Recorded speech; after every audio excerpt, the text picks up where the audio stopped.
Are we Good doing morning, everybody. Huh? Are we doing the Roo? Oh, no, that's just for Saturdays. That's just Saturdays. I just woke up. I don't have the energy to do that crap.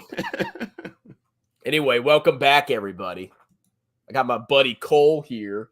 He threatened me. Said he would expose me if I didn't let him on my channel this morning. I said I was going to release that picture of you at a synagogue. I'm really scared of that Mike guy. He might beat me up or something. He might make another video, exposing me. Somebody in your comments said he went live last night. I didn't check it out, but I actually checked. I don't think he did go live. Oh, okay. So I know he made a live stream a couple days ago where he was just looking at charts for like 3 hours. I don't know. I don't know. Have you seen? I remember when y'all were talking about it yesterday. That made me think of there's this TikTok of a couple. They quit their job to day trade stocks instead, and they made a TikTok explaining how they make their trades. And he's like, well, if I see a stock that's going up, I buy it. And then when it stops going up, I sell it.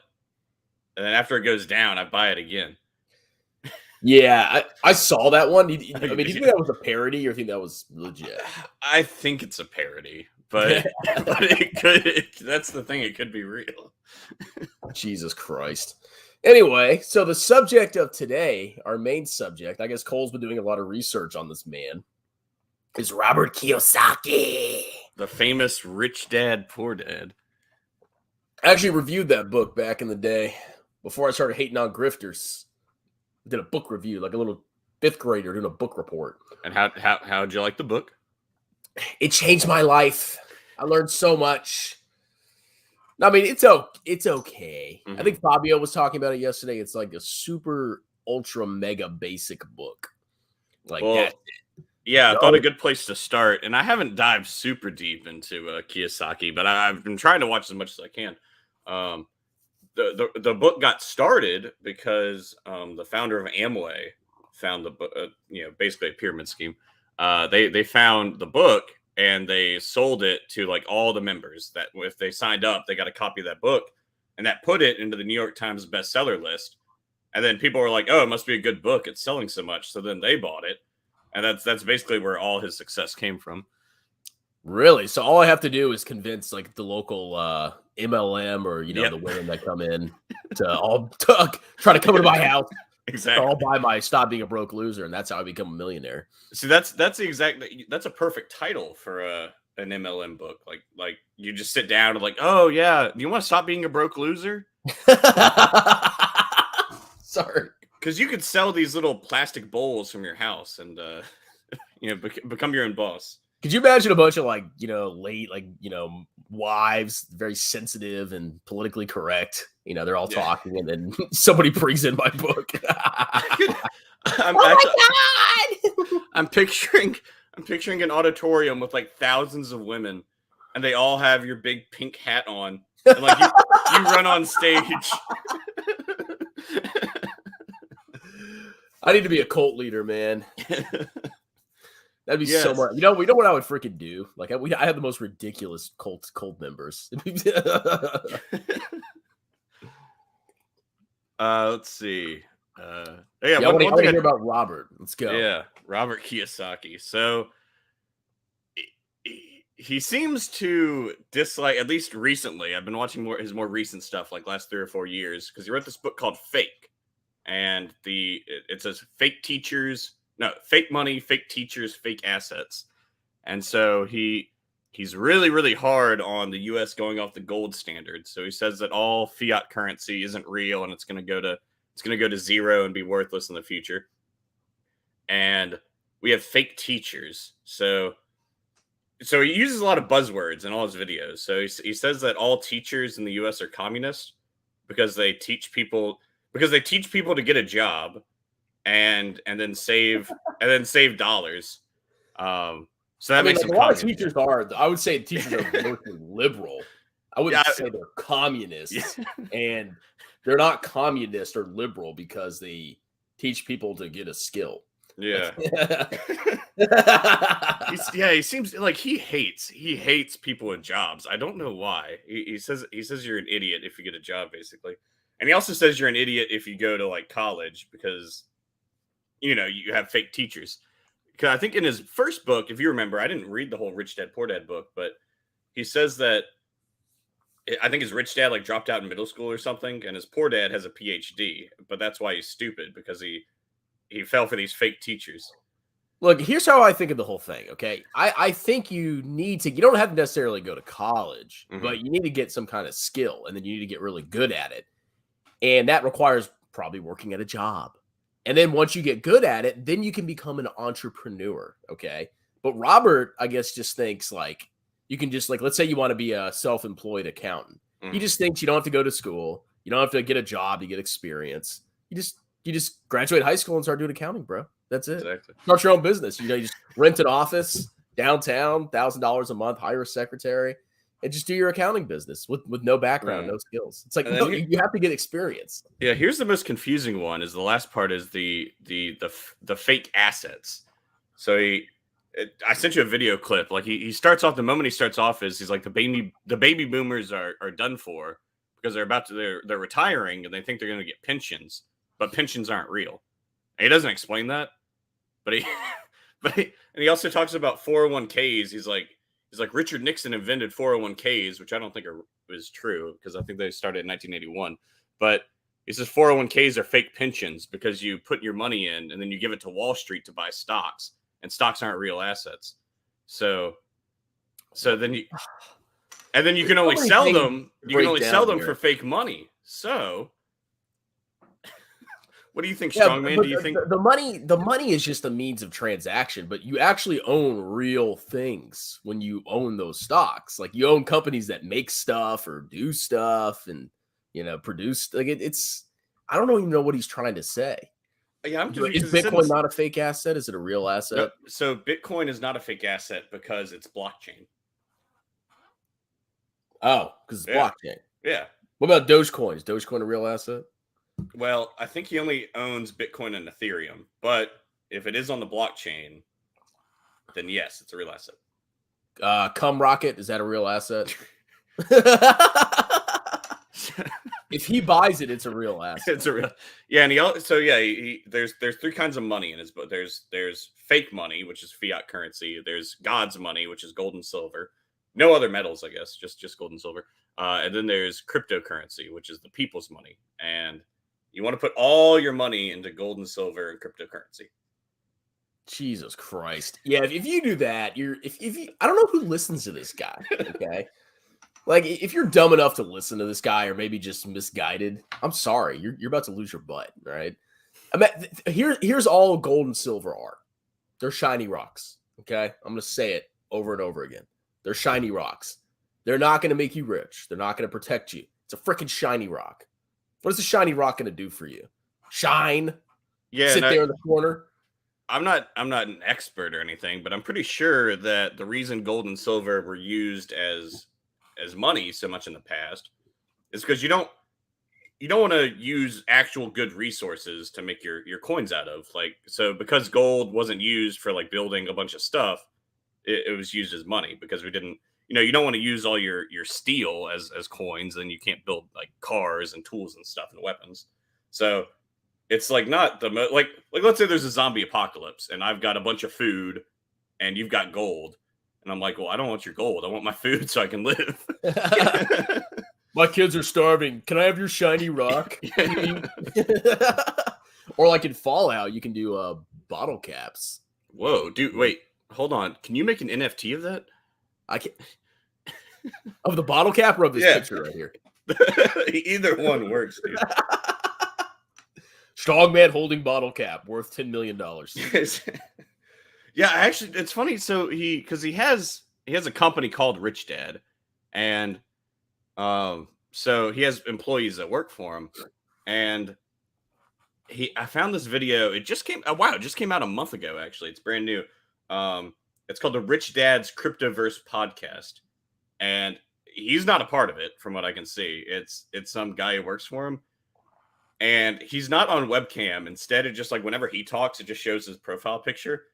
And so the title is A Peek into NFTs. And so his profile picture is like a frog in a hoodie eating a fly.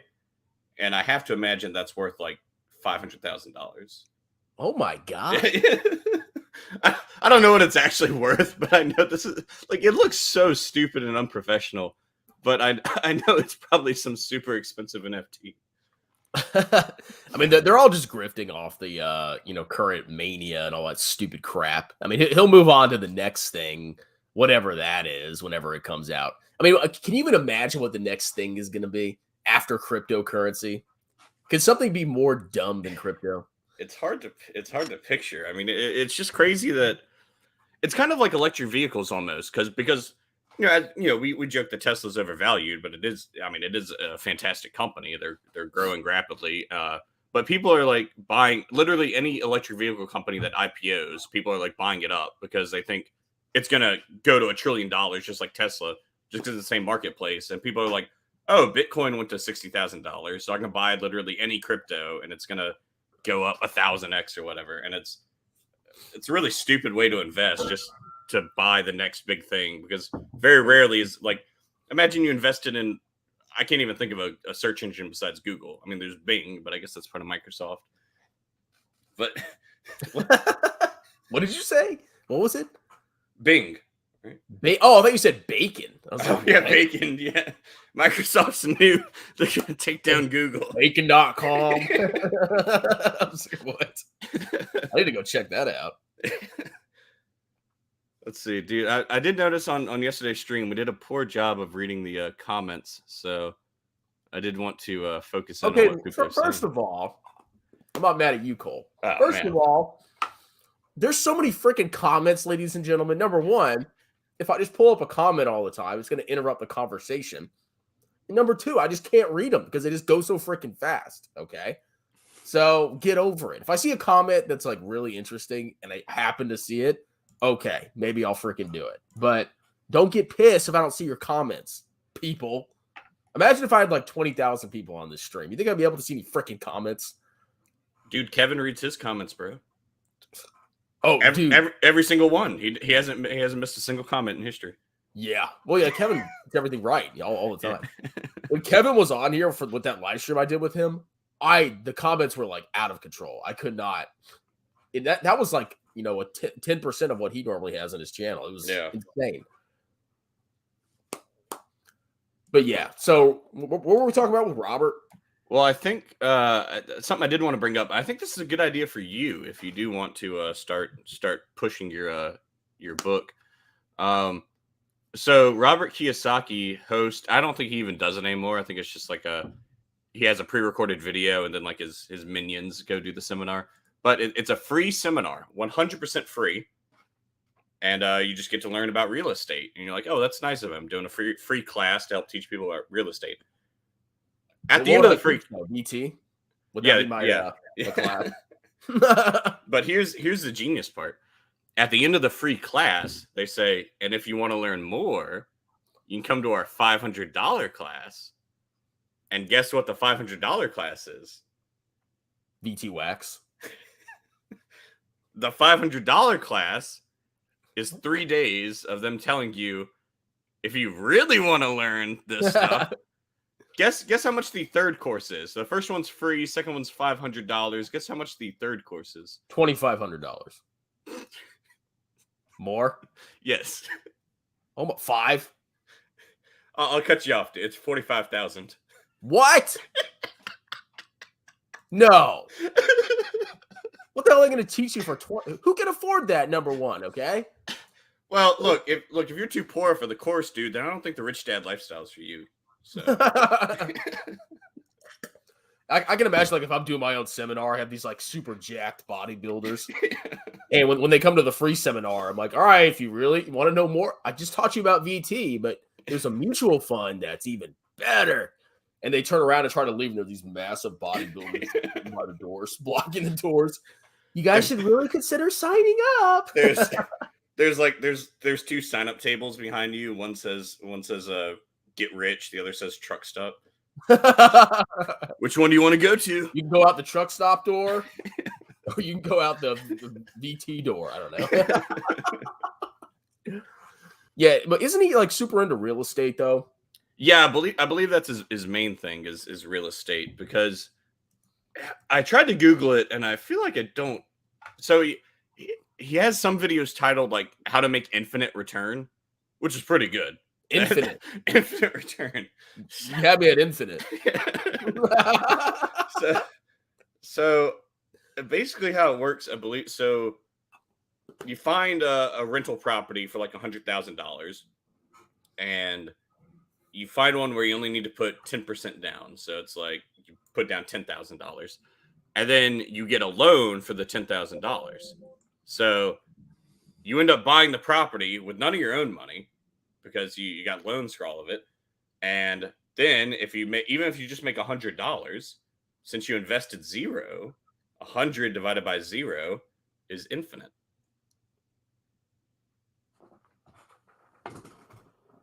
Wow. I want to clarify the math real quick. That doesn't actually equal infinity because you can't divide by zero. But okay. I'm trying to understand. Okay, so you just borrow. Okay, you take a loan and you buy a house with it. Yeah. Okay, but don't you have expenses? Like, don't you have to pay like maintenance for the house and stuff like that? I think you have to go to the third course for that. Don't you have to pay interest on the loan too? But that's a tax write-off. It's a tax deduction. Jesus Christ. Yeah, apparently he's like this, but he has a huge real estate empire, which a lot of these grifters, they also do like the real estate thing. They make it seem like it's easy. It's like, okay, just get a loan from the bank and then just go buy a house, bro, and then rent it. And that's it. And then you're gonna be rich and then buy another house with it. It's like, okay, like you can get rich on real estate. I would not deny absolutely. that. But I mean, it's not as easy as you think. It's super highly ultra competitive. And you're competing with pros, man. Yeah, and there's because theoretically, it'd be a very inefficient market. But if we picture everyone in America bought VT and stuff like that, it could work. Like everyone would just own all the businesses in the world. But not everyone in America can't own 10 homes and like have tenants. That wouldn't. We could do it. We have enough land. We could build 10 houses per person. So I guess you just like you walk to your other house each night and like you wait for, so like let's picture just us two. I own 10 houses that you live in, and you own 10 houses that I live in. So you're not living in my house. Oh man. No. But I can't. Here's what I'm confused by. You buy the real estate so that you make money, but they pay you in fake money, in dollars. So I guess you have to take it and turn it into Bitcoin after that. Yeah, you only accept Bitcoin. You only accept only the most successful members of society can rent your houses. If somebody has Bitcoin, they obviously must have great financials. They must. Oh yeah, exactly. Yeah. They must be able to make wise decisions with their money. So, and then he talks about like tax deductions. I mean, you can get some good tax deductions, and there are some benefits if you don't make a lot of money. Like you can take, like you will have losses because you have like depreciation and all that. And that's another thing. Is that what Jeremy's doing? No, Jeremy's just an idiot. I don't think he understands the tax code. But yeah, he talks about the magic of depreciation. It's like, okay, yeah, it's a tax write-off, but there's nothing magical about it. It's a freaking tax write-off. Where's the shiny magic? I don't understand, Robert. And if you make over a certain amount of money and you're not like I think it's called like active or something like that. If you don't meet certain requirements, you can't take like those write-offs against your regular income. You have to actually meet those requirements. So he makes it sound like you can just go buy real estate and you're going to get these magical tax deductions and everything's going to be hunky-dory. That's just not how it works. Yeah, maybe because you do tax stuff, I've heard. I don't know if it's true or not. I'm getting better at it. Yeah. I have a little experience in that realm. Yeah, so he has do you know the cash flow quadrant? Oh, yeah, it's like cash flow. I thought he had another quadrant where he talks about like owners and investors. So it's ESBI. He somehow turned this 4 letters into like 5 books or something. So there's employment is the first one. That's where you pay income. Those are the stupidest people because they get jobs and you have to, I don't know if you know this, when you get income, you have to pay taxes on it. So that's true. So yeah, buy real estate, bro. So those are the stupidest people because he has this video. So I want you to explain this one to me. He brings on a tax expert but they only spend like 2 minutes on it. He says if you're employed, then you probably pay about 30% in taxes on your income. And then there's a small business owner, like you own like a local pizza shop. He said they pay about 60% in taxes because they have to pay, so they pay the corporate tax. And then when you pay yourself, then you pay income taxes on top of that. That's if you're a C Corp, but the C Corp's tax rates are 21%. And then your dividends, when you pay yourself, it's a dividend. And then you pay the dividend tax rate, which is between 0 and 20. So like all the tax rates are roughly equal. Well, I don't know about that one. Then there's a we go. Well, it is. Because think about it. The C Corp has lower tax rates, right? Mm-hmm. So you pay 21% on your on your pre-tax profit. So it's lower than the average person. Mm-hmm. Then you have to get the money, you have to pay a dividend. So to pay it, when you pay the dividend, it's like between 0 and 20%, depending on your income. So when you add it all up, whether you have like a pass through where it goes directly to you, or you do it through a C Corp, you're still paying the taxes. Sounds like you might need to go to his course and get educated. Oh, the businesses are screwing us. There's a reason the business tax rates are lower because they're double taxed. They're different business entities. It is weird though that he talks a lot about you need to have your own business instead of like working for someone. But he also, like in that video, he says like owning a small business makes you stupid because you double pay taxes. And then going to the third. True. No, look, it depends on your business structure. There's different structures. There's the what would be the worst structure for like a local pizza shop? It really depends. I mean, I think any structure you can make it work as long as it's good for you, but it just depends on what works. Like most people, if you're a small business, you shouldn't be a C Corp. I wouldn't imagine. There's just too much headache. But you can be an S Corp. You know, you can just be a limited liability company, like a sole proprietor, whatever. But at the end of the day, either you get double taxed at lower rates, or you get your profits are passed directly to your tax return, and you pay your normal tax rate. But either way, I mean, you're roughly paying the same taxes. But there's ways to like optimize it and stuff. Well, I'm glad you said that because we're actually getting on how to optimize it. When we go to the right side of the quadrant, we have B. That stands for big business. It means you have over 500 employees. They only pay 20% in taxes. Yes, on the business income, but you have to pay a dividend. If you want the money, you got to pay dividends. I don't know about that one. He doesn't even a lot of his videos doesn't even explain stuff. He just like says something as a fact and doesn't go into detail. And then the fourth one, and this is the one I really want you to fill me in. You have the institutional investor, the I. So that's like big money. And he always uses Shark Tank as the example, I guess, because that's a name people know. So he says Shark Tank investors, they pay 0% in taxes. Fill me in on fill me in on how that one works. Okay, number one, he's full of crap. And let me tell you a secret about small businesses, okay? My YouTube channel is a business. Ooh. When I tutored, that was a business. And I do like textbook editing when I'm not doing tax season. That's also a business. I actually pay higher tax rates, and I don't have a lot of deductions. And the reason I pay higher tax rates is because if you're self-employed, you have self-employment tax, which is Social Security and Medicare. Now, if you're an employee at a company, let's say you're not self-employed, you pay 6.2% on Social Security and 1.45% for Medicare. But if you're self-employed, you pay double that. You owe double the self-employment tax. All right. But there are some deductions, like you can deduct half your self-employment tax, but you're still paying a higher tax rate because you're paying both the employer and the employee proportion of Social Security. Like, I don't know if y'all knew this, but you're whoever you work for, they're also paying your Social Security as a business expense. So it's really double the rate. But as a self-employed person, you're the employer, so you have to pay double the rate. So it's not just like, oh, start a business, you pay your lower tax rates. That's not true. I mean, if you have a lot of... Is that your Dave Ramsey voice? I'm older than you. Shut up, boy. Yeah, it's all stupid. Okay, like if somebody tells you you can pay zero taxes, it's a scam. All right, I'm not saying I'm like the biggest tax expert in the world, but I'm telling you, you're gonna pay freaking taxes. I don't want to hear your freaking crap. And if you're not paying taxes, you're probably breaking the law. Okay. Yeah. I think that's more or less what he promises in his books. He says like only the lower and middle class pay taxes, and the rich don't pay taxes because they know they've read his books. So That's the funniest. This is totally made up. So he did an interview for this channel. You can find it if you want after. It's called it's like Keep Them Poor. Robert Kiyosaki breaks the internet with this interview, which I'm just now remembering. Like 3 years ago, the internet went down for a day, so it's probably when that interview dropped. So,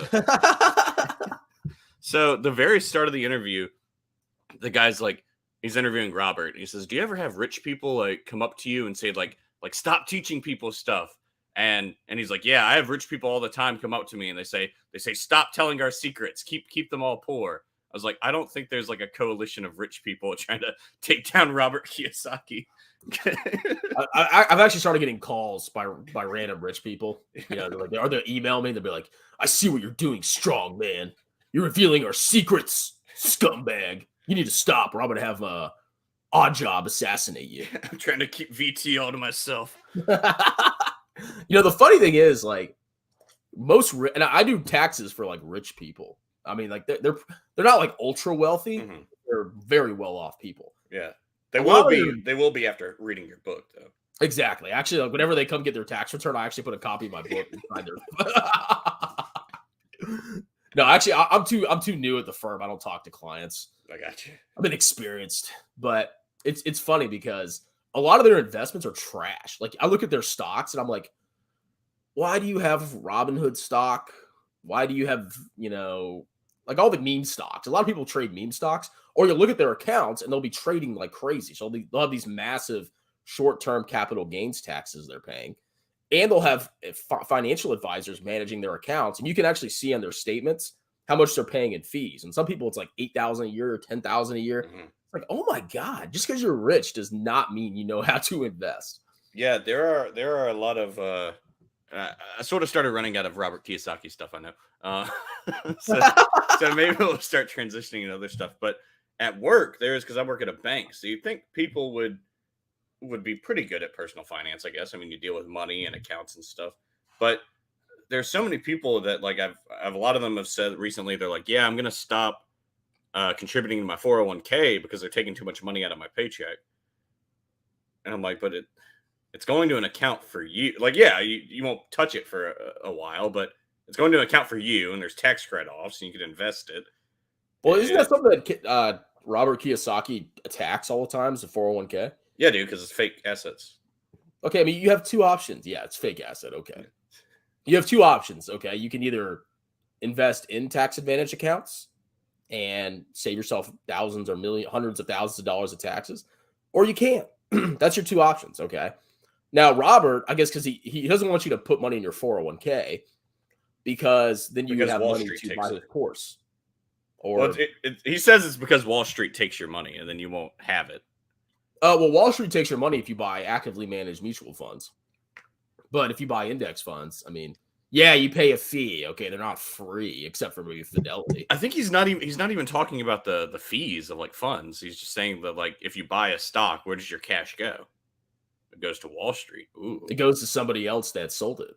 No, it's Wall Street all the way down. Whoever sold the stock has your money. That's what a lot of people don't. Because I did when I was like 10 or so. I thought, obviously I didn't trade stocks when I was 10. I thought it was kind of just like an ether almost, like whatever the price it said was, you just bought that many stocks for that price. I didn't realize there was like another person on the other side of the trade. I think a lot of people don't fully comprehend that, especially when they're talking about like, oh, I'm going to sell my cum rocket for $1 trillion. It's like, well, who's buying it from you?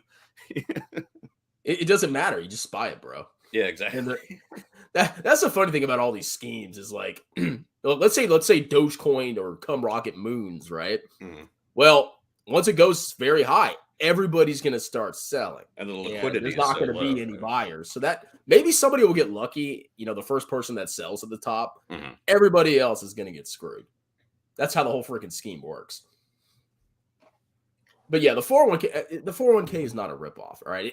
Either you pay, you save taxes now with the traditional, or you save taxes in the future, which I think you should do with the Roth.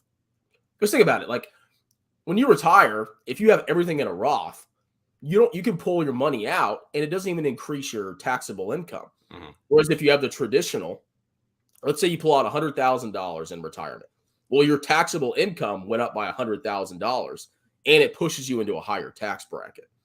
So that's the option you take. So if you're not paying high taxes now, like most of us probably aren't, put it in the Roth. And when you're at retirement, if tax rates are higher, it doesn't freaking matter because you're not taxed on that money that comes out. Yeah, I don't have exact numbers for you, but I do know because every finance channel pushes the Roth over the traditional, but the traditional actually does pretty well. If you assuming whatever money you save on taxes from the traditional, you invest that into a taxable account. It does work out pretty well from the growth on that. It's pretty comparable to the Roth. I don't know what the break even point is though. But you're betting it potentially could be, but there's a lot of assumptions. It's like, oh, tax rates will be roughly the same when I retire, and I'll be smart in managing it. Because if you're dumb and you pull out like $200K one year, yeah, you're gonna lose a lot of money in freaking taxes. Yeah, I mean, you're gonna get freaking hammered. Whereas if you have a Roth, you can pull out $1 billion, you won't pay a cent in tax. Yeah, I'm glad since you're the tax expert. You had a comment on your stream yesterday that I want you to address. Chad. Oh, Chad, how about that? I haven't been doing taxes that long, but I'll do my best. Yeah, I forget you were at Buffalo Wild Wings last year as a waiter. How was your dinner last night? It was good. I had some cauliflower wings. Yeah. Did you actually? Or? No. Okay. No, I had some regular spicy wings for men. Yeah. Anyway, this guy says I only put money in TSP because my employer price matches and it's tax deferred. If I know I am on the border of a tax bracket, I'll put more into my TSP to slide below a tax bracket for a year. I would like you to comment on. Does that sound like a smart idea? I mean, depending on what the next tax bracket is, it is true. When you put money into the traditional, it reduces your taxable income.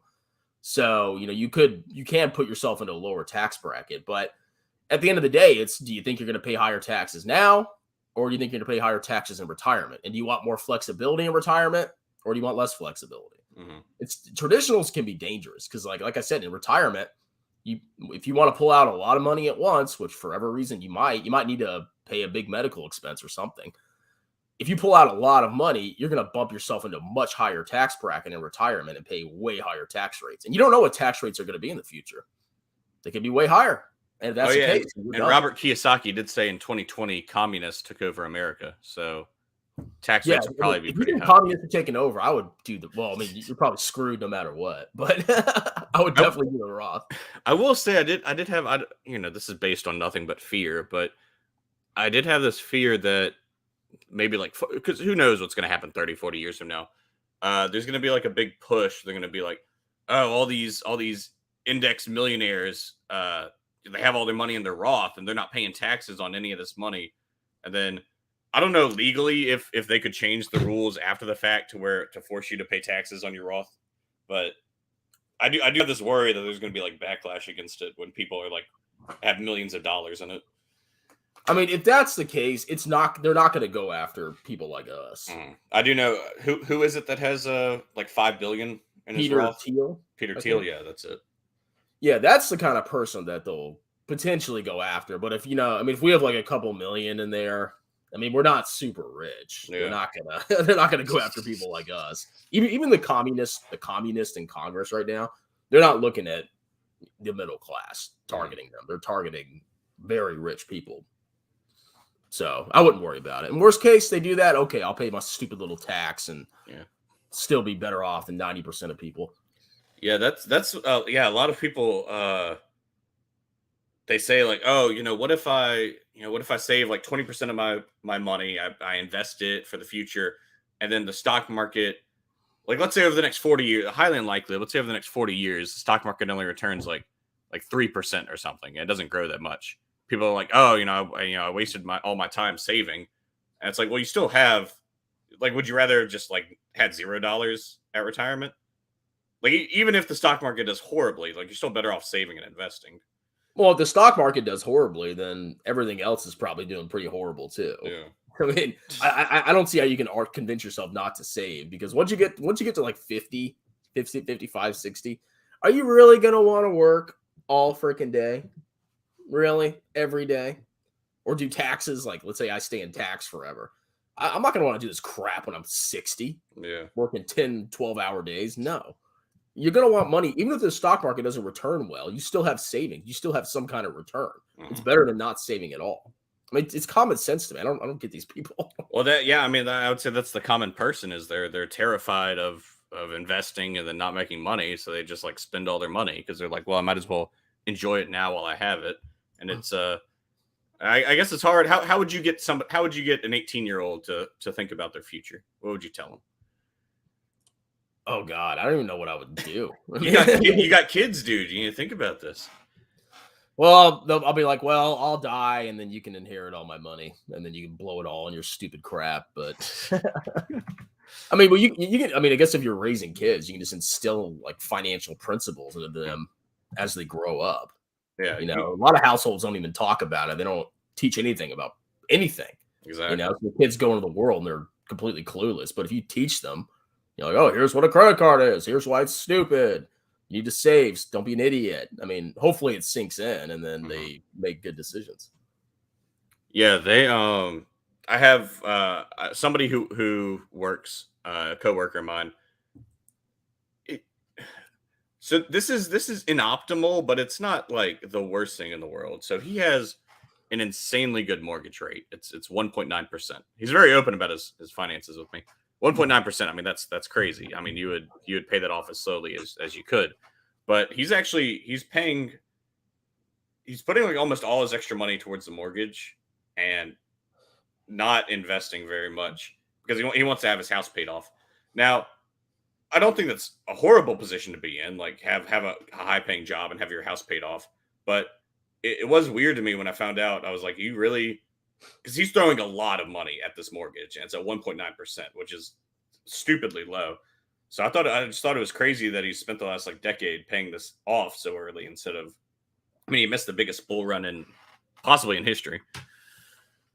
Yeah, I mean, if you want to pay off your mortgage, okay, but put it like an extra $300 a month or something.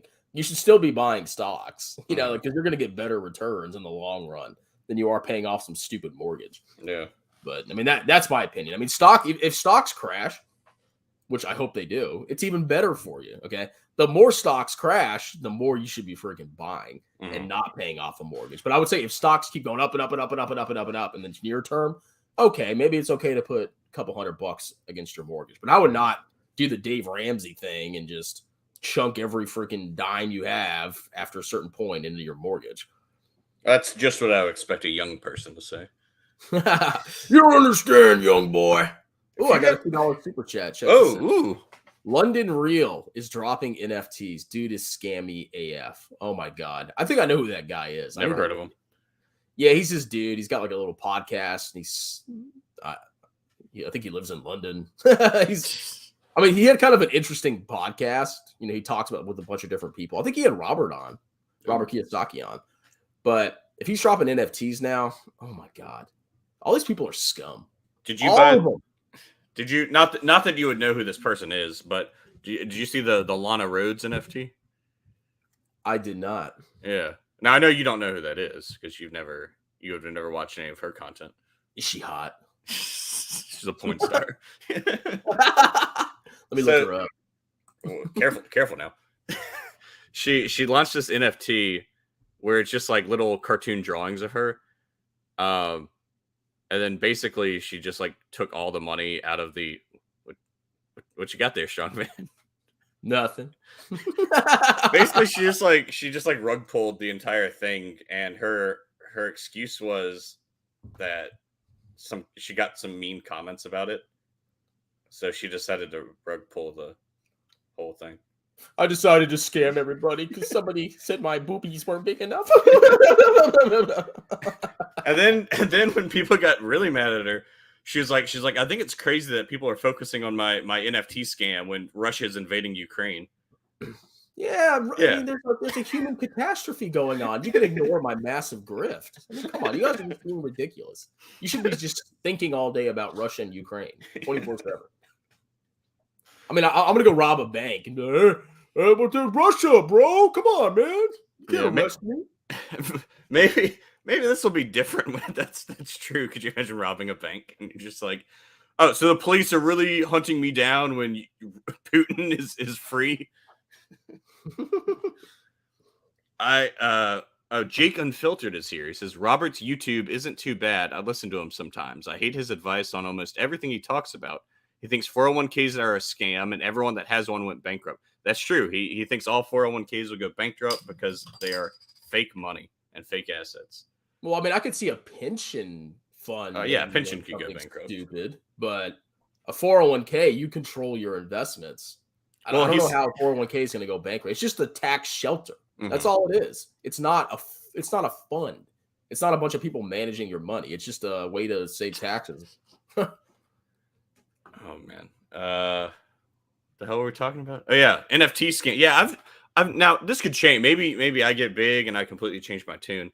But I've never gotten these people who you'd think if you had like a big million, because there are some channels like CoffeeZilla, like he's got almost 1 million subscribers, and he's trying to help everyone, not fall for these grifts and stuff. But there's some subscribers, they get big and they're like, well, I'm not making enough YouTube money, so how can I rip off my followers as fast as possible? Like Robert selling his $45,000 course. I don't get why you need to like take advantage of the people who watch you, like selling courses or like just ridiculously high. Like some people go like on tours and tickets are like $1,000 to like go meet them.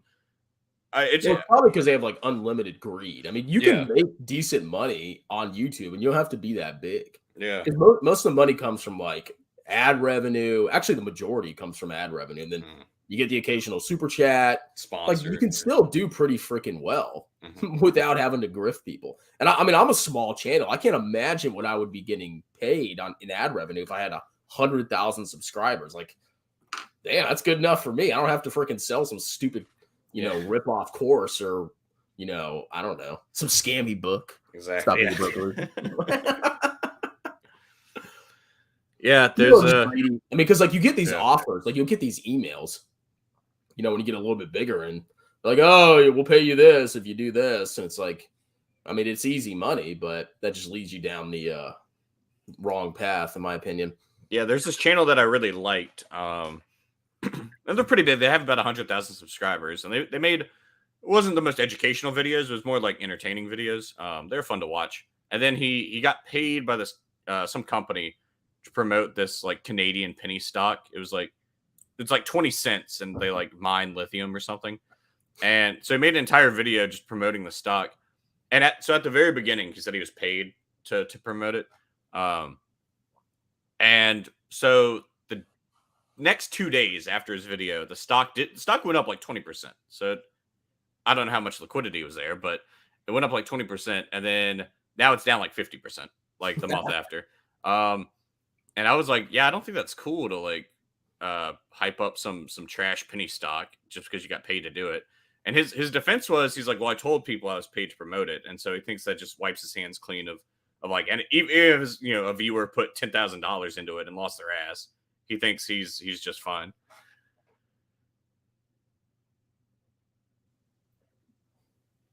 I think he froze there for a second. Yeah, you froze. Are you back? Can you hear me? Oh, okay. Yeah, somebody's problem. I don't know who. But what did you hear of that? Oh, no, yes. I mean, like it's a very common thing on YouTube. You go to most channels, like if they're smaller channels, like in the 10 to 50,000 range, that's where you probably see a lot of the penny pumping. That's where those companies focus on, because they can afford to pay the YouTubers. And then once the channels get a lot bigger, I mean, they probably get a lot more expensive to hire. But yeah, people are just making a fortune. Imagine a company.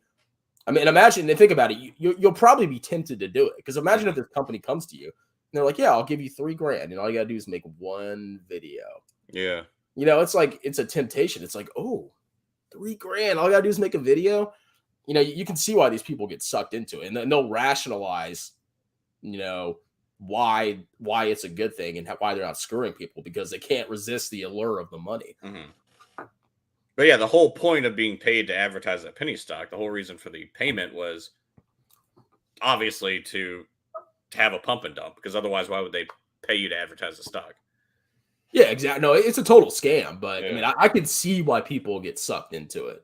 You know, imagine if 5 companies in 1 month want to do it. It's like $3 grand each. Like, that's crazy money. You know? But I mean, like, you can also, you know, if somebody wants to pay me, like if a company wanted to pay me to advertise, if it's a legitimate company and it's like, okay, you know, we've good razors or something.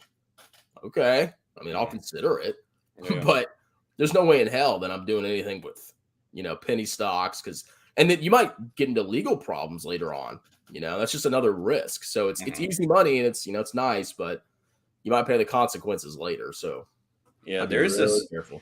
I saw it on Meet Kevin and I saw it on Andre. I think they've actually been pushing it on a lot of channels. It's called Titan Invest. It's a new app, and they're actively managed funds, and they started in 2018. And so now I'll give them credit. Over the last 3 years, they've outperformed the S&P 500, but that's like their big push. They're like, why put in an index fund? Look, we've beaten the market over the last 3 years. We bought Tesla. 100% Tesla. I'm pretty sure that is their big goal, is to, they know like 10 years from now, they're probably going to have underperformed the S&P. So they're trying to like push and get people now, because I think it's a 1% expense ratio, which is high. I mean, that's higher than Kathy Wood's charges for ARK. But I really I didn't dive too deep into it, but Kevin and Andre both said like, they're like, oh, you can get started investing today on Titan Invest for just $100. So that's the minimum to invest, $100. I looked into it. So the 1% expense ratio, it's only if you have over $10,000 invested in the app. If you have less than $10,000, it's $60 a year in expenses. So if some person like downloads the app, puts $100 in, and like whatever, forgets about it, 60% expense ratio. So in 2 years, your money's gone. Like if you just like put it $100 and forget about it. I think they might be counting on that happening. Yeah, that's freaking ridiculous. I mean, I don't know. That's how the whole scam. That's how the whole Wall Street scam works. Like I have a hatred for the vast majority of anybody in the financial industry, because they're all there at the end of the day just to make a quick buck off unsuspecting people that really have no idea what's going on. That's why like Vanguard's one of the few places where, you know, they're not actively trying to screw you. Dude, let's spread some wisdom into the comments, dude. Zach and Ultra Blue have questions for you. Number 1, have I gotten any offers to pump stocks? I've been contacted by people and they were kind of vague. Like I'll get like a message on my Facebook, Strongman Facebook, which I barely use.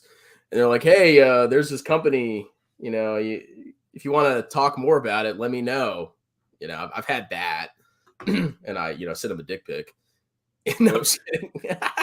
What would you do? Yeah, maybe like not a ton yet, because I'm not that big yet, but I've definitely gotten some shady stuff. I did get an email from whatchamacallit, Webull. They want me to join their affiliate program. Ooh. Yeah. I was gonna do it, and then that you got called out. Yeah. Herr Stathis. Uberfeldwebel status called me out. So if you invest into more than one index fund, would it negatively affect compounded growth? I mean, not necessarily. It depends on what you're buying. I mean, if I have VT and then let's say there's another index fund that matches VT, it's the same growth, but it all depends on like the expense ratio and what you're buying. But the answer is no. Like if you have $1 in one or $100 in another, you earn 8% roughly. You know. Yeah, I mean it doesn't matter. You could split it. You could have $1 in, you know, a billion different mutual funds. Well, I guess if you had $1 billion, and I guess they all grew the same rate, you'd have the same returns. I was on the investing subreddit. Sometimes I look around there just to get like video ideas, like things people want explained and stuff. And this guy, he said that he's like, do I not get compound growth if I only buy like a partial share? And so his math was, let's say there's a share, it's $100. And he buys half a share for $50. And then the stock goes up to $200. So it went up $100. He's like, but then my half share would only go up $50 to $100. So did I lose that on gains? And everyone was like, dude, you need to go take a math class. People overthink crap, man. I mean, I guess like, if you don't know anything about finance and interest and, Yeah, it's probably makes no freaking sense. And Mhm. it's, I mean, I guess that'd be a legit question. But at the end of the day, it's don't keep it as simple. That's why I always tell people to keep it simple. Mhm. Buy one freaking ETF or one in mutual fund that's or index fund that's broadly diversified, like a target retirement fund, and you're good. You don't have to do anything else. It's as simple as that. That's literally all I've done the past 10 years. I've been in a target retirement fund in my thrift savings plan, and I've recently just started buying VT and like my Roth and stuff. That's all I have. I mean, I have a couple stocks, but that's it. Or as Robert Kiyosaki would call it, the grift saving plan. Yeah, I've been screwed so hard by the thrift savings plan. I mean, it has a 0.04% expense ratios for all my index funds and VT's 0.08. I've just been getting screwed left and right, man. Hey, we got another super chat. Oh, is that yin? Something. Alonzo Calpali Pomona for 200 yen. Strongman, what's your OnlyFans? Asking for a friend. I can't reveal that yet. You guys would be too shocked to see some of the things I do on there. It's all belly pics. Belly. It's the talking belly. Yeah. Hey, I'm Belly. I would do it now, but I'm actually not wearing any underwear, so I don't want to accidentally reveal something. You know what I'm saying? Now the title of your stream promised financial education Jeremy Bash. So oh, that's right. I haven't been looking into him this week. What do you? I've been on with Robert. So what's he up to? So okay, what's Jeremy up to? The exact same thing he's always up to. 10 stocks to buy. And then a week later, 10 stocks to buy. And then the next week, 10 stocks to buy. And then same stocks over and over. And then in between those, he has the market is crashing. Yeah, the market's crashing. Or it's like he's like, why does the market? He made a video, like a short video, saying, why does the market crash every Friday? It's like, you idiot. It's not a crash if it goes down 1%. God. Oh yeah, it's a little YouTube short. Oh yeah, have you noticed? I feel like when Kevin stopped doing the live streams, Jeremy started like pumping out like a lot more videos. Do you think he's trying to like steal that audience? Oh, 100% he is. Yeah. I mean, because Kevin's got like double the audience, and you know, Kevin actually understands. Like he can analyze the market. I mean, he may be wrong, but at least he understands like some economics and stuff like that. Jeremy's just an idiot that just buys a bunch of trash stocks, and he doesn't understand like the basics of economics, in my opinion.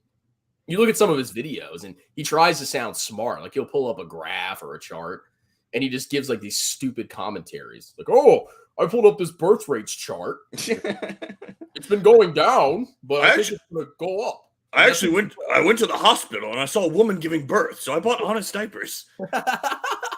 Yeah, I made that one video. I was driving around. I was like, this family walked out the store and there was like 2 kids. I was like, 2 kids? Oh my God. That's a bullish signal for diapers. Yeah, I know. He made a video called Great News for Stocks, and it's got like big green arrows and stuff. And then 2 days later, he made a video, the market just tanked. And I made a comment. I was like, Jeremy, the outset of the entire market could not have changed in 2 days. Like that's the issue with these daily videos where you have to, because he can't make a video like nothing really interesting happened today. Like that wouldn't get views. So he has to like constantly change, like, oh, the market is down 80% today and the market's gonna 10x tomorrow. Yeah, it's the ad revenue, man. I mean, people will click on that crap. That's why he's doing it. I mean, at the end of the day, people accuse me of being like, "Oh, well, your channel's boring because you just talk about VT all the time." It's like, look what Jeremy does. He talks about the same freaking stocks over and over again. So he's just mixing it up by throwing in the market crash crap to keep his channel relevant. Yeah, what is? I'm just looking at some of his videos. Gas prices to $7 a gallon. He posted that yesterday, apparently. So I don't think that's gonna happen. Okay, they did go up though. You know how pissed I was? I had to fill up my van yesterday. So I went out to Buffalo Wild Wings to have some cauliflower wings with my wife. Yeah. And the van was almost empty. So I was like, crap, I gotta get gas. It was like $4 for a freaking gallon. It was like $66 to fill it up. Yeah. And then I drive home once we're done eating, And all the gas stations in my little town are like $3.79. So I got completely screwed. Yeah, But- there's this one gas station in town. Oh no, so he does. It is the closest gas station to this. There's this very, very expensive neighborhood. It's the closest gas station to it. So maybe this is why. But it's always like 60 cents more a gallon than every other gas station. And that was when like gas was lower. So like it would be like $2 one place. You drive a mile. This guy's gas station is like $2.60. And I'm like, what? Like, what a jerk. I mean, I guess some people don't know how to like, check around for gas prices. I used to have this app called Gas Buddy. I don't even know. Yeah, Jeremy uses that, dude. Yeah. Oh, really? Yeah, he brought it up on a Millennial Money, I think. Yeah, no, I used to use that when I first started working, I was super cheap. Like when I would drive home from work, and this is when I was in the army making like decent money. I would try not to accelerate too much on the gas pedal, so I'd increase my fuel efficiency. Yeah, like that's how cheap I was. And back then, I used to use Gas Buddy, and you can't find cheaper gas, but if you have to drive like 15 minutes to save 3 cents on gas, it's not worth it. Yeah, there were lots of people in 2008 when gas prices went up to like $4 a gallon or something. There were lots of stories of people like, yeah, I drove an hour to save 1 cent on a gallon. I was like, do you know how much gas you burned going there? Yeah, some people just they don't think about it logically. It's like, oh, I save money. You're stupid. You paid 2 cents more. It's like, yeah, I saved myself 30 minutes of time, and you burn gas driving, you moron. Oh, we got Tom Nash in the house. Can you actually? I don't know who. I've seen him on your channel a couple times, but I don't know who Tom Nash is really. Who Tom Nash? Who are you? What do you do? Now he's got a pretty big YouTube channel. He's a Palantir shill. He's big into Palantir and what other stocks? He likes Tesla. All my favorite companies. Yeah. And then he talks about he's actually had some interesting videos about the Russia-Ukraine conflict. Because apparently he's Russian. I don't know. He kind of looks Chinese to me, but apparently he's Russian. So what's his comment say, Strongman? Oh, crude oil is around $115. Completely understandable in light of current war. Long term, the price level will probably not be sustainable. Yeah, I mean, in the long run, there's other countries that produce gas, and how it works is if prices go up, people are incentivized to produce more oil, and that basically has an effect of lowering the price in the long run. So, I mean, yeah, gas could go up pretty significantly. I don't think it's going to be $7. That'd be insane. Because then at that point, demand would just collapse. Nobody want to freaking drive anywhere. It's slightly inelastic, but yeah, definitely nobody would go where they don't have to go. Yeah, he looks like a pug too. Oh, jeez. That's how he found my channel. I put a pug on my thumbnail. I guess that's how he found my channel. I got you. Do you so I don't know if you saw Elon Musk was saying that America has to start drilling their own oil like as soon as possible. Do you think Jeremy had like an aneurysm? Because that was his whole thing was Tesla's going to go to the moon because nobody can afford gas anymore. And then Elon's like, dude, we need more gas. Yeah, it's true. I mean, like I paid gas is normally, what was gas? Like 2 something. I had to pay like an extra $10 in gas. So I'm going to sell my van and go buy a Tesla, which is $50,000-$60,000. I mean, I think one of them was like 45. I'm going to go buy a Tesla to save $10 on gas twice a week. Like, yeah, that makes freaking sense, Jeremy. You gave me a good idea when you were talking about how you don't accelerate very fast. You gave me, and look, I'm not promising. I used to do that. I don't do that. I don't give a crap anymore. I'm not promising you're going to get rich off of this, Strongman, but I would write this down. Make an app where it keeps track of how fast you're driving and like calculates how much gas you saved like per trip, and then automatically invest that money into VT. Yeah. Well, that's what I was doing back then, man. I was like, man, I could save money and I could buy more stocks. And it was, I was so cheap. I even bought I would go to Walmart and I would literally spend $15 on groceries because I would get the most generic, disgusting, off-brand stuff. And I just saved money like crazy. That's what I did for a couple of years and it paid off, but it was pretty extreme. I wouldn't do that for. Yeah, if you want to talk cheap, I was trying to do some field testing on Tattooed Chef to see how good it was, but it was too expensive for me. So I actually just sat there and ate it frozen out of the box in the Walmart, and then just put it back on the shelf. Better watch out. Jeremy will come after you if you find out you're hurting their profits. Yeah, so I actually saw this. Somebody posted a picture. Like I guess all of Jeremy's followers, they like taking pictures of Tattooed Chef at Walmart and women. Of course, they probably take pictures of women's, butts and stuff too. But like the price wherever this guy was, it was like $6.49 for a bowl. It's like, oh my God, who is buying this crap? I do not understand. Yeah, isn't that? I think some people speculated that's why you were like 3 minutes late to the stream today. It's because you heated up your Tattooed Chef for breakfast, but the first one didn't fill you up, so you had to go microwave another one. Oh, yeah, you figured me out. Yeah, portions are too small. I mean, I would buy. I mean, the food's okay. It's not like mind blowing. If it was like $1.50, for a thing of quinoa, okay, maybe I would get it every once in a while. But if it's like $4 or $5, no, that's ridiculous. I'm not paying that. I could totally see that would be a great sponsor for like strongman. It's just you flexing on the cover of the Tattooed Chef, and this one's like twice the portion size and like double the protein. Yeah, I mean, like, dude, there's Tattooed Chef. If they can somehow cut their costs, okay, I'd be a lot bigger believer in the company, or they lower their prices. But then again, they'd probably be massively unprofitable. So I don't see how they get out of that whole cycle of too expensive food and not enough portions. Serious topic: VT versus S&P 500. Do you really want international exposure? I'd rather bet on the U.S. economy. I'm gonna sit out on this one. Oh God! See, this is a debate. Everybody, this is like the one debate that bogleheads or index investors have. Yeah, I do want international exposure because I think there's a lot of emerging economies that are going to grow a lot faster than the United States. I mean, the U.S. stock market has crushed it in the last decade, which is why everybody likes the U.S. stock market. But if you look back in the past, it goes through cycles. Sometimes international outperforms, sometimes U.S. outperforms.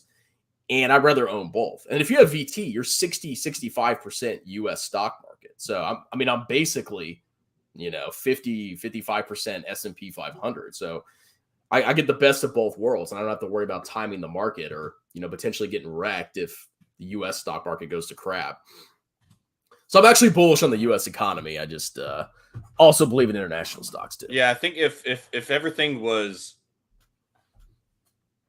if everything was evenly priced, like let's say the American stock market and international stock market had the same PE ratio at the moment, I might go all in the U.S. because I think the U.S. has a better growth, but everyone has priced in that we're going to grow faster because stocks are so expensive here. So I just don't see how the U.S. grows faster than emerging economies. I mean, like Europe, okay, Europe is probably not going to grow as fast as the United States. But you look at Asia, I mean, holy crap. And even like people don't talk about it, but Africa is having a massive population explosion over the next, couple decades. I don't know if that results in Africa becoming wealthier or getting torn apart by war, but I mean, there's a lot of economies that are, massively growing that are outside the United States. We're a very developed economy. We're going to grow it, probably 2-3% per year going forward into the future. Yeah. Whereas these other countries, I think are going to grow way faster. Yeah, I had a question for you actually, and we don't have to dive deep into it, but let's say as a hypothetical, you could only invest in a single country for the rest of your life. Where would you go? Then I do the U.S. You do the U.S. Yeah, I mean, I guess if you count the EU as a country, it's just too divisive. There's too many issues. China, I don't trust China enough to put all my money into it. I'll tell you that.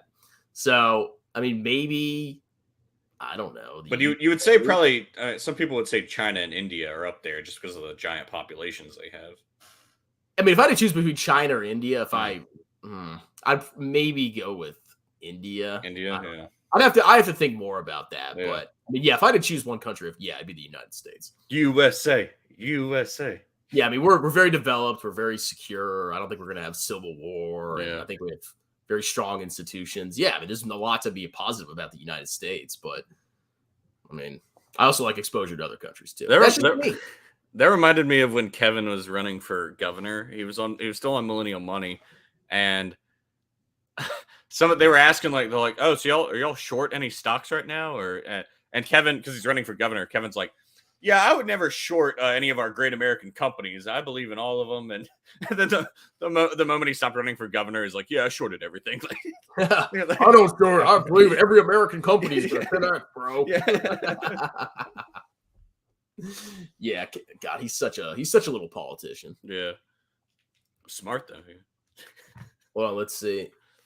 VT equals US. I mean, it kind of does. I mean, it's the vast majority of it is the United States. I think they were trying to say VT US plus world. It looks like they corrected themselves. Oh, yeah. Strongman bets on VT than America. Communist. Yes, every country outside the US is communist. Well, technically, even if you invest in America, you're still a communist because the Federal Reserve is communist because they print fake money. So, is that what Robert says? He says the Federal Reserve is a criminal institution and they should all go to jail. And he also says they are communist because they something. I forgot what the reason was.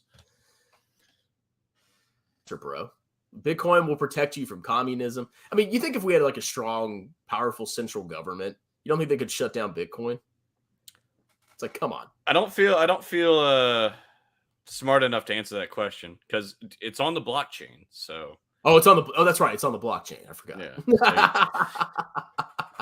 Did you see that? All I say blockchain and everything's covered. Did you see that couple of freaking banned crypto? And yeah, I mean, if the United States could easily do that. You know what I thought for a second was I was like, okay, if we're fighting a war, you know, we're fighting like a proxy war almost, I guess, with Russia. Mm-hmm. If Russia was able to like raise money through Bitcoin or the blockchain, that's just more incentive. This is hypothetical. That's more incentive for us to freaking ban it. Yeah. Now, I don't think it's good for crypto if all these enemies of the United States are able to finance themselves with cryptocurrency. I don't know if they're doing it or not, but if that's the case, yeah. I just remembered a Millennial Money moment where Andre was talking, because Andre, I don't know if you watch his channel much, but all of the end of 2021, from like the last 6 months of it, he said Bitcoin was going to end the year at $100,000. And it was based on this like stock to flow model or something. And so Bitcoin ended the year at like 30,000. It was like way off from 100,000. He said on Millennial Money, he said it would have gone to $100,000, but the Federal Reserve said they were going to raise interest rates. So it made it crash. But here's the thing that a lot of these people don't understand. If your investment relies on like basically 0% interest rates, you're done for because they're not going to stay at zero forever. Yeah, I don't know, man. There's so many fanatics in crypto, and I'll tell you why people love crypto. There's one reason. It's not because of the technology. It's not because of anything. It's because some cryptos went up massively. That's it. No holds barred. The reason most people like anything is because it went up 100%. That's why they like the U.S. stock market. Oh, it went up faster. I like the U.S. stock market. Then they'll find rationalizations. Bitcoin's amazing because it went up. I mean, it's as simple as that. Yeah, I forgot if I said it on your channel the last time, but there was a Reddit post asking, they're like, why should I invest in the S&P when the NASDAQ has outperformed it? Shouldn't I put all my money in the NASDAQ? And the comments were like, well, why would you buy the NASDAQ when Apple has outperformed the NASDAQ? Just put all your money into Apple. Because that's the logic these people use to not diversify.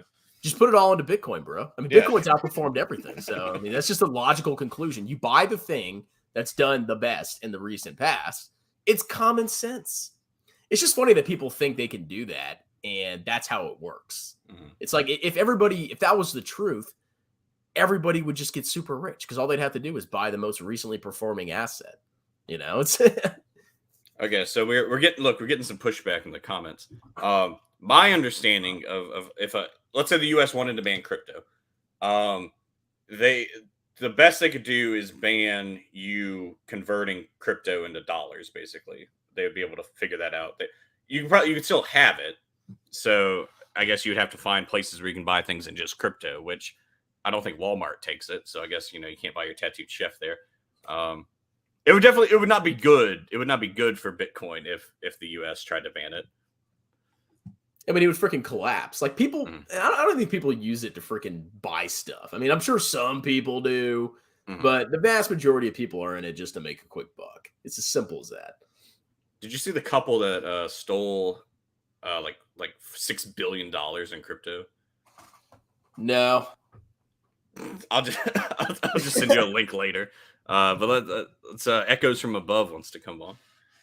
Yeah, well, if you want to debate crypto, we can debate it. Oh, he said we're acting old. Well, hold on. I'm pro blockchain. I think there's 99% of cryptos ever made were just to be pump and dumps. But I like Ethereum. I'll say he said it's the future. He's got all the quotes. Yeah, maybe we'll have you on. Echoes from Above, and we'll have a little chat about cryptocurrency. Yeah, he seems to have a nice camera. Yeah. I mean, my camera's trash. I need to get a better camera. If somebody would buy your damn book, you could afford one. Yeah. Or send me all your life savings and super chats. What's wrong with you people? I need to start pumping penny stocks, and I can afford like very nice things. But all right, I think we're gonna have to shut it down. My wife's got to get ready for some stuff. Terrible. You got to go to church, dude. Sunday. Actually, I do. Yeah. Oh man. But yeah, thanks for coming on. If y'all are interested in index investing, I mean, obviously my channel's the best. But if you want to go learn with somebody else, and he's actually been starting to expose scumbags too, and it's pretty entertaining. Index investing with Cole.